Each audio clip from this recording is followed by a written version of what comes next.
नमस्ते राम खेलावन बा। नमस्ते नमस्ते। हमार पॉडकास्ट में और बहुत बहुत स्वागत बा। रौरो के एकर रोरा का करतनी। कुछू ना नियो ने घूमल चलता ने गरी बुढ़ारी में का करम बताव तुहे। ए गरी त हथियारो जवाबे देले बा खड़े निके होत। क्या करी बताव। कोनो बा उपाय बा तो एकर बताव कोनो। दाग मर्दे हमारा भी कहाँ से हो। तूरे मर्दे आता ना सोलो कहे बोला तड़ा।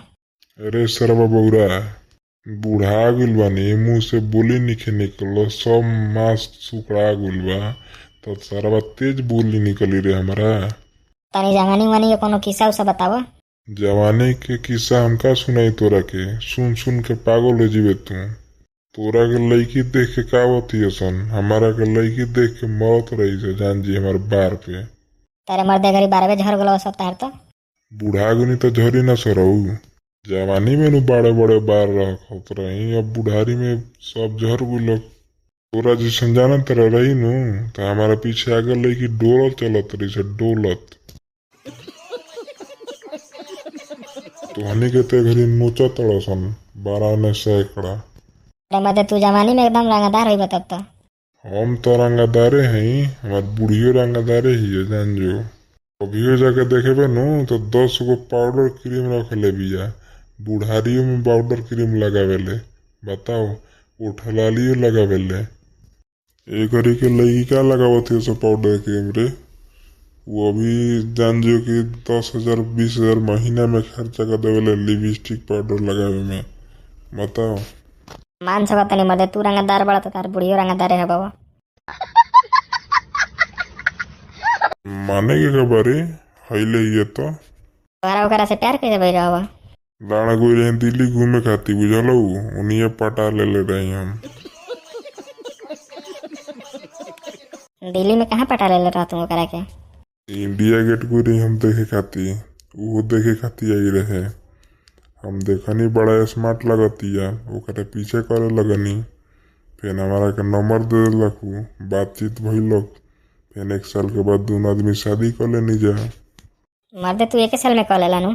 तो सरो जिंदगी में रखले रही करे खाती प्यार कैले रही खेला उला सब हो गई रहे तो शादी कर लेनी ओकरे से। मान ले तोरे कोनो से प्यार हो जेबो तो का करबे खेल लगा के छोड़ देबे ओकरा के कि शादी करबे ओकरा से। हम ना शादी करम कोनो से बुझलो खेला का छोड़ दिला हम। तब सरवा जाके रंडी में नाम लिखावा तब कहे न घूमत रहे तू। अरे मर्दे कैसन बात बोला तड़ा तू। तो सत गोबर जिसन बात करबे तो तोरा क्या कहली बताओ तो तू है।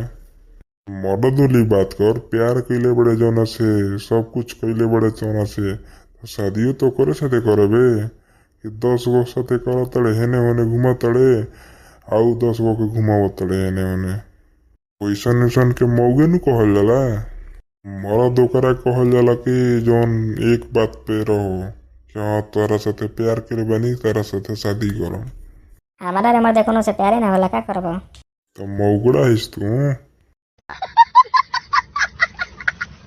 मौगड़ा के प्यार ना होला बुझाइल नु मौगड़ा 10 गो लड़की बदलेला वही में से तू एगो हईस।